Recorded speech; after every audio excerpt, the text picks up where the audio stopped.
Assalamualaikum warahmatullahi wabarakatuh. Selamat pagi, siang, sore, atau malam kepada seluruh rekan-rekan mahasiswa, khususnya mahasiswa saya yang ada di jurusan akuntansi Politeknik Negeri Medan. Baik, kali ini kita masuk ke video pembelajaran manajemen pembiayaan kembali dan kita melanjutkan dari chapter yang sebelumnya. Kali ini kita akan membahas tentang pembiayaan salam dan mudharabah. Minggu lalu kita sudah membahas tentang pembiayaan murabahah dan salam. Nah, kali ini kita akan membahas tentang pembiayaan salam dan mudharabah. Nah, kalau pembiayaan salam ini masih kelanjutan dari chapter sebelumnya ya, masih tergolong ke salah satu akad yang ada untuk pembiayaan dengan tujuan jual beli.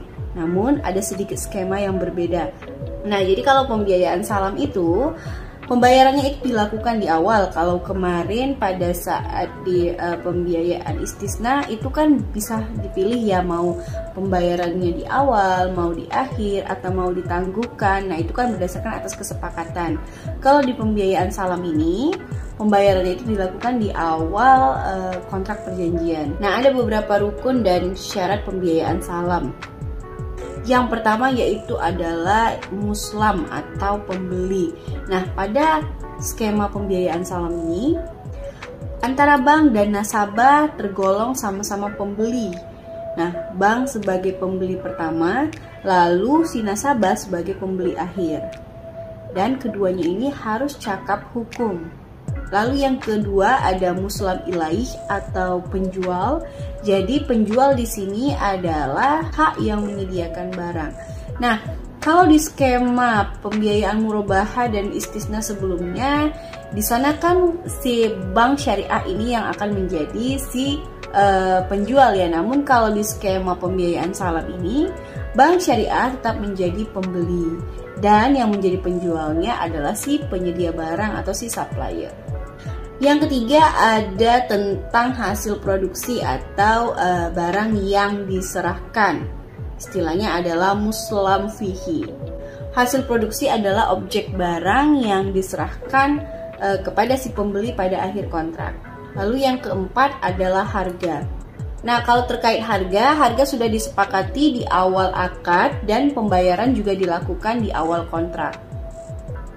Lalu yang kelima ada ijab kabul. Ijab kabul ini berisi tentang serah terima pembayaran dan juga serah terima barang.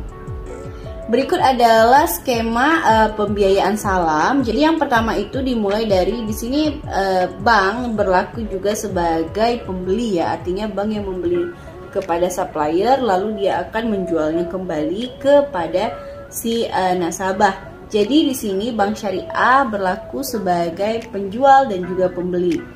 Tahapan yang pertama yang dilakukan pada skema pembiayaan salam ini adalah nasabah ataupun pembeli akhir di sini melakukan negosiasi kepada bank syariah, mengajukan permohonan.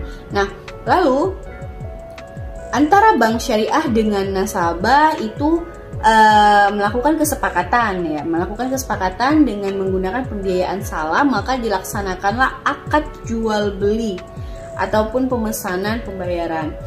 Nah, jadi kan pada pembiayaan salam ini harga sudah disepakati di awal. Ketika melakukan akad pembiayaan, maka di sini harganya dipakai sudah harga yang berdasarkan kesepakatan. Lalu selanjutnya setelah dilakukan akad, maka banklah yang akan mencari penjual yang akan melakukan negosiasi kepada penjualnya untuk menyediakan barang yang sesuai dengan keinginan si nasabah kita ini. Oke, lalu penjual dan antara bank dan penjual juga melakukan akad ya, akad jual beli. Nah, setelah ada akad antara si bank dan si supplier, maka bank akan mendahulukan pembayarannya. Si penjual berdasarkan orderan dari bank syariah ini akan melakukan pengadaan barang atau misalnya menanam. Oke, lalu selanjutnya setelah menanam akan ada masa panen. Lalu setelah panen akan dikirim sesuai dengan jumlah pesanannya kepada pihak bank. Nah, jadi di sini si supplier itu memberikan barang akhirnya itu kepada bank syariah terlebih dahulu ya, jadi tidak langsung ke si nasabah. Oke, setelah barang ini sudah ada di bank syariah, maka banklah yang akan mengirim barang ataupun dokumen ini kepada si pembeli ataupun nasabah.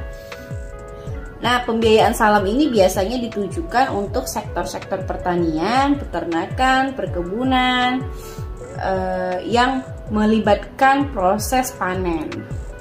Lalu kita masuk ke ketentuan pembiayaan salam. Ketentuannya yang pertama adalah tujuan pembiayaan ini. Nah, ini tadi ya. Nah, tujuan pembiayaan salam ini untuk pembelian dan penjualan hasil produksi pertanian, perkebunan, dan juga peternakan. Lalu yang kedua, hasil produksi harus diketahui dengan jelas spesifikasinya dan bersifat umum. Nah, jadi harus tahu dulu ingin produk, misalnya produk pertanian ya, ingin cabai yang kualitasnya bagaimana. Lalu yang terakhir adalah ketentuan harga. Di sini ditetapkan di awal akad dan tidak boleh ada perubahan. Jadi sekalipun harga cabai itu naik, maka di sini harganya tuh tetap harus sesuai dengan kesepakatan yang sudah ada di akad awal.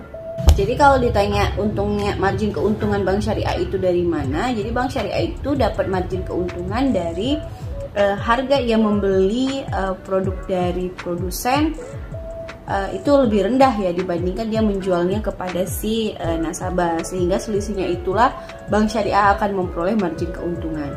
Namun tadi kan ada ketentuan bahwa harganya itu ditentukan di awal. Jadi walaupun pada akhirnya setelah selesai panen harga cabai itu naik, maka bank syariah tidak boleh menaikkan harganya kepada si nasabah. Nah, hal itulah yang menyebabkan ini menjadi kerugian dari bank syariah. Berikut adalah contoh ilustrasi pembiayaan salam ya. Ini misalnya adalah Anton.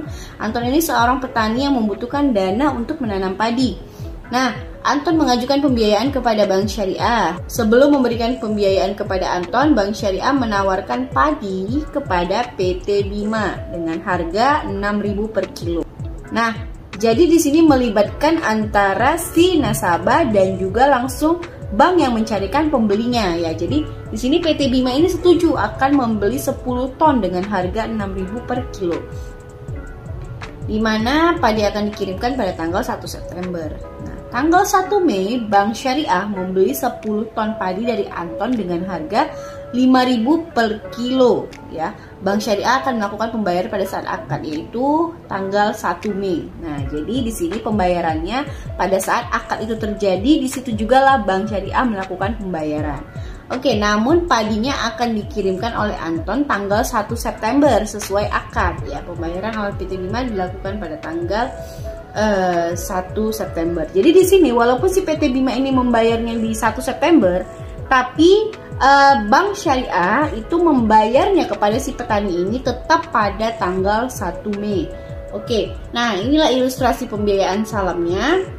Nah, 10 ton itu kan berarti 10.000 kg ya. Jadi Bank Syariah itu membeli padi kepada petaninya langsung itu sebesar 10.000 dikali harga awalnya 5.000. Maka di sini Bank Syariah membeli padinya dari si petani itu sebesar 50 juta rupiah. Oke, terakhir di tanggal 1 September setelah padinya itu tersedia sesuai pesanan si PT Bima, maka bank menjualnya kepada PT Bima itu seharga 6.000 ya. Jadi kalau ada 10.000 kg, maka hasilnya adalah 60 juta rupiah. Nah, selisih antara penjualan kepada PT Bima ini dengan harga beli dari petani, itulah yang menjadi margin keuntungan Bank Syariah, yaitu adalah sebesar 10 juta rupiah. Inilah keuntungan yang diperoleh dari masa 1 Mei sampai dengan 1 September sesuai kesepakatan. Jadi pembiayaan untuk tujuan jual beli itu ada 3 ya, digabungkan dengan chapter-chapter sebelumnya. Yang pertama itu ada pembiayaan murabaha, lalu ada pembiayaan istisna, dan yang terakhir ini adalah pembiayaan salam. Oke, sekarang kita masuk ke pembiayaan yang untuk tujuan usaha ya. Jadi ada skema untuk pembiayaan bagi hasil. Nah, salah satunya adalah namanya pembiayaan mudharabah. Jadi pembiayaan mudharabah ini adalah bank sebagai si pemberi modal atau namanya sohibul mal. dan nasabah bertindak sebagai pelaksana usaha atau yang namanya mudorib. Jadi bank syariah akan memberikan 100% modal kepada si nasabah, tapi yang menjalankan usahanya sepenuhnya adalah nasabah. Berikut adalah ketentuan dari pembiayaan mudharabah. Yang pertama yaitu pembiayaan digunakan untuk usaha yang bersifat produktif. Nah, lalu ketentuannya yang kedua, sohibul mal di sini membiayai 100% usahanya mudharib sebagai pengelola usaha. Lalu yang ketiga, mudharib itu boleh melaksanakan berbagai macam usaha tapi tetap harus sesuai akad. Jadi apabila nasabah mengajukan permohonan untuk skema mudharabah tapi dia memiliki banyak usaha, maka ini harus dituangkan di dalam akad pembiayaannya ya, ada sektor usaha apa aja. Lalu yang keempat, jangka waktu, tata cara pembelian dan bagi hasilnya itu harus dilaksanakan sesuai dengan kesepakatan. Selanjutnya, jumlah pembiayaan itu juga harus disebutkan dengan jelas dan bentuknya itu harus tunai. Jadi karena di sini konsepnya adalah bagi hasil, maka apabila untung ya sama-sama untung, tetapi apabila terjadi kerugian dalam pelaksanaan usahanya, maka sohibul mal ataupun bank syariah juga menanggung kerugiannya. Sebenarnya untuk skema mudharabah ini karena adalah usaha bersama konsepnya, maka sebenarnya bank tidak perlu meminta agunan ya, karena ini adalah usaha bersama. Tetapi sohibul mal juga diperbolehkan untuk meminta jaminan. Nah, berikut adalah rukun dan syarat dari pembiayaan mudharabah. Yang pertama tentu antara kedua belah pihak harus cakap hukum. Lalu yang kedua, terkait modal yang diberikan oleh sohibul mal adalah sejumlah uang atau aset untuk tujuan dengan syarat. Yang pertama, modalnya harus jelas jumlahnya dan jenisnya. Kalau dia dalam bentuk uang tunai, maka harus dijabarkan dalam bentuk uang tunai. Kalau dalam bentuk aset, maka juga harus dijabarkan dalam bentuk aset. Lalu dapat berbentuk uang ataupun barang. Karena di sini sudah wujudnya itu dalam bentuk uang tunai ataupun barang, maka di sini modalnya itu bukan merupakan piutang. Yang ketiga, pernyataan ijab kabulnya itu harus secara tertulis ya, kesepakatannya itu ditandatangani antara bank syariah dan juga nasabah. Yang keempat, syarat untuk keuntungan dari pembiayaan mudharabah ini, yang pertama, pembagian keuntungannya itu udah untuk kedua belah pihak ya, jadi 50-50 pembagiannya. Kedua, persetujuan pembagiannya ini juga harus dijelaskan di dalam akad. Dan yang terakhir, ini si bank syariah menanggung kerugiannya, kecuali kerugiannya itu akibat kesalahan yang disengaja ya. Misalnya kesalahan yang disengaja itu bagaimana? Misalnya si nasabah ini memang sengaja tidak membuka usahanya ya, libur dalam beberapa minggu karena urusan pribadi. Nah, ini kan adalah kesalahan yang disengaja, maka di sini bank syariah tidak turut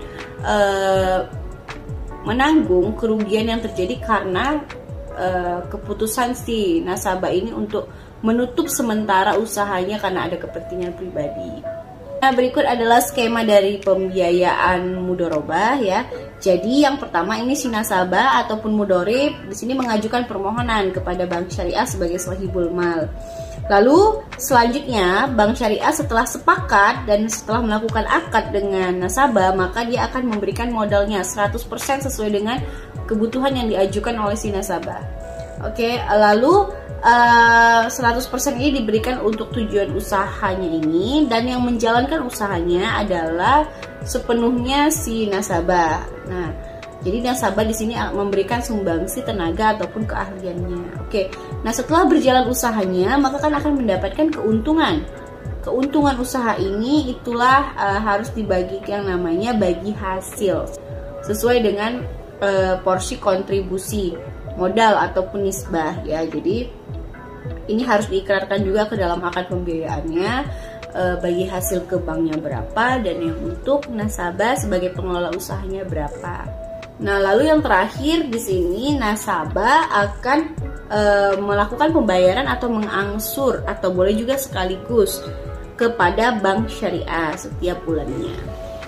Untuk membagi hasil pembiayaan mudharabah di sini kan ada dua jenis ya, ada revenue sharing ataupun profit or loss sharing. Nah, jadi kalau dia revenue sharing, perhitungannya itu berdasarkan dari nisbah dikalikan dengan pendapatan sebelum dikurangi biaya. Jadi kalau revenue sharing ini berarti patokannya adalah masih laba kotornya. Nah, misal nih disepakati nisbah bagi hasil untuk bank syariahnya 5% dan untuk nasabahnya 95%. Bila pendapatan kotornya ini adalah 1 miliar, maka nasabah harus membagi bagi hasil kepada bank syariahnya itu sebesar 50 juta, yaitu 5% dari 1 miliar itu. Jadi di sini kalau revenue sharing acuannya adalah laba kotor, sementara kalau di profit or loss sharing acuannya adalah laba bersih. Jadi perhitungannya berdasarkan dari nisbah dikalikan dengan laba usaha yang sebelum dikurangi pajak. Artinya ini sudah laba bersihnya. Misal nih disepakati nasabah bagi hasil untuk bank syariahnya 40% dan untuk nasabah 60%. Berikut ada informasi keuangan nasabah, sehingga setelah dikurangi dengan semua biaya, maka diperolehlah laba bersih usahanya itu sebesar 100 juta rupiah. Maka kan sudah disepakati tadi nisbah bagi hasilnya, sehingga bagi hasil kepada bank syariahnya itu adalah sebesar 40% dikali laba bersihnya, yaitu 100 juta rupiah. Itu adalah 40 juta rupiah. Nah, itu dia pembahasan kita tentang pembiayaan salam dan mudharabah. Kalau dia pembiayaan salam tadi masih masuk skema pembiayaan untuk tujuan jual beli, tetapi di mudharabah di sini adalah untuk tujuan usaha.